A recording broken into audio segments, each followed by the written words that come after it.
السلام عليكم، عاملين ايه؟ يا رب تكونوا بخير. قبل ما نبدأ الفيديو بتاعنا ياريت تصلوا على النبي عليه افضل الصلاة والسلام، وتعالوا شوفوا السندوتشات الحلوة اللي احنا هنعملها دلوقتي. معانا هنا لانشون وجبنة قديمة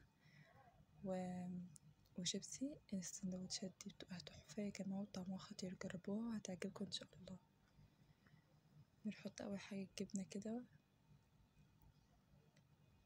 لو انتوا عايزين تكتروا جبنة، مش عايزين انا مكترتش جبنة علشان هي حادقة شوية.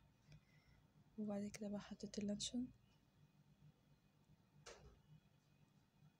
زي ما انتوا شايفين كده، ودي كانت فلفلاية سمرا كده، انا بحب الفلفل الاسمر بتاع اللانشون وكده فحطيتها.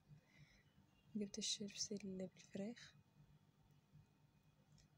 طعمه حلو بصراحة، حطيت منه شوية كده.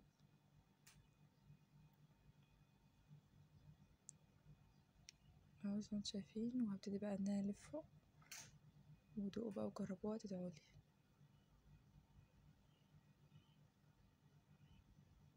تعالوا نعمل بقى شيبسي واحد كمان بالكباب، شيبسي الكباب يعني.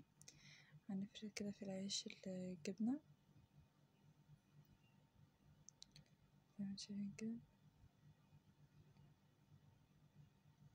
بعد كده هحط اللانشون نفس ما عملت بالظبط في السندوتش التاني.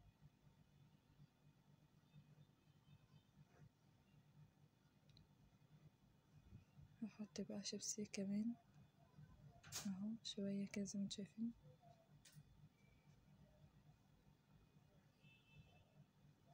اهو. هبتدي بقى اللي انا الفه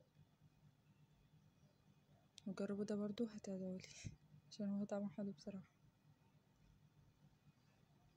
وكده خلصنا الفيديو بتاعنا، اشوفكم في فيديو جديد ومع